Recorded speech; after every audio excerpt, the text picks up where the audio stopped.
Avvalambor BMT modeli nutq madaniyatini va xalqaro tashkilotlarda o'zingizni qanday tutish, o'zingizni ya'ni o'sha davlatni manfaatini qanday himoya qilish yoki kelajakda o'sha stressga chidamlilikni eng ahamiyatli rivojlantirish deb o'ylayman.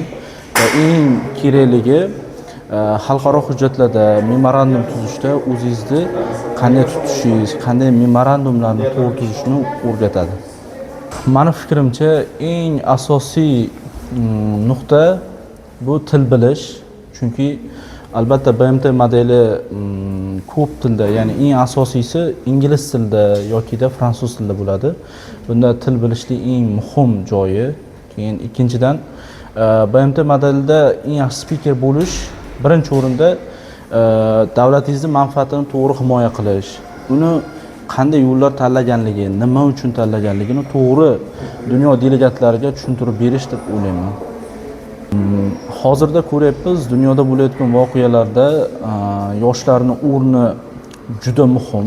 Chunki hozirda bo'layotgan dunyo stressida yoshlar o'z pozitsiyasini bildirish, yoshlar o'z rolini bu dunyoning yangi tuzilishida o'ynashi juda muhim. Chunki hozirgi ko'p qutbli dunyoda biza har doim O'zbekistonni yoki o'sha o'zimizni davlatimizni manfaatlarini to'g'ri himoya qilishimiz lozim deb bilaman. Boya ta'kidlab o'tganimdek, talabalar birinchi o'rinda katta xalqaro hujjatlar bilan ishlashni o'rganadi.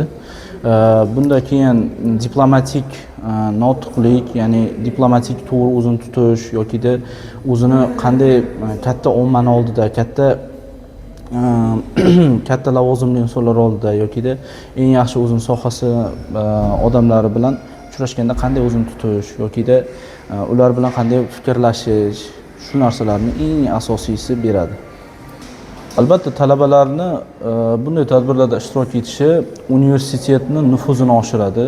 Ya'ni misol uchun bilib o'tsak bo'ladi, agar Kazanskiy federal universitet bizning Jizzax filialidagi filialimiz talabalari yanada rivojlansa, buni ko'rib bormoqdamiz.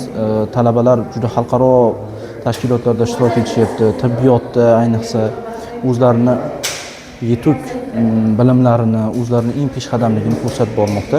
Bu eng asosiy foydasi universitetning qanchalik nufuzliligiga, universitet qanday dunyoda o'rni borligini ko'rsatib qo'yishga eng foydali deb bilaman.